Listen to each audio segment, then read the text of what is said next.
फलटण ग्रामीण पोलीस स्टेशनच्या हद्दीमधील नायकबुमवाडी तालुका फलटण गावाच्या शेजारी असलेल्या तातमगिरी देवस्थान समाधी स्थळाच्या पायथ्याला मान तालुक्यातील ढाकणी येथील 22 वर्षीय युवक अंकुश नरबट याच्या हत्या प्रकरणात वापरण्यात आलेले हत्यार लोखंडी रॉड तसेच मयत अंकुश नरबट याची दुचाकी गाडी याचे पार्ट खोलून वेगवेगळे करून ते पिंपरत ते विडणी तालुका फलटण दरम्यानच्या नीरा उजवा कॅनॉलमध्ये टाकण्यात आले होते।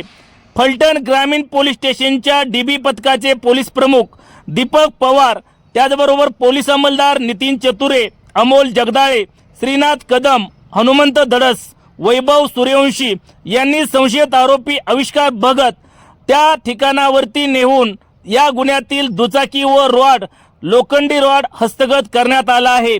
दिनांक 15 फेब्रुवारी रोजी अंकुश नरबट याला महिलेच्या बनावट इंस्टाग्राम अकाउंटवरून फलटण तालुक्यातील नायकबुमवाडी येथील तातमगिरी समाधी स्थळाच्या पायथ्याला बोलवण्यात आले होते। त्या ठिकाणी संशयित आरोपींनी आविष्कार भगत व ज्ञानेश्वर भगत तसेच इतर 2 आरोपींनी त्याला रॉडने मारहाण करून नंतर त्याला गोखळी येथील नीरा नदीमध्ये फेकून देण्यात आले होते। या प्रकरणी पिंपरत येथील चौघांना फलटण ग्रामीण पोलिसांनी बेड्या ठोकल्या आहेत। त्यांना फलटण येथील न्यायालयात हजर केले असता 7 दिवसाची पोलीस कोठडी देण्यात आली आहे। अधिक तपास डीबी पथकाचे पोलीस प्रमुख उपनिरीक्षक PSI दीपक पवार करीत आहेत।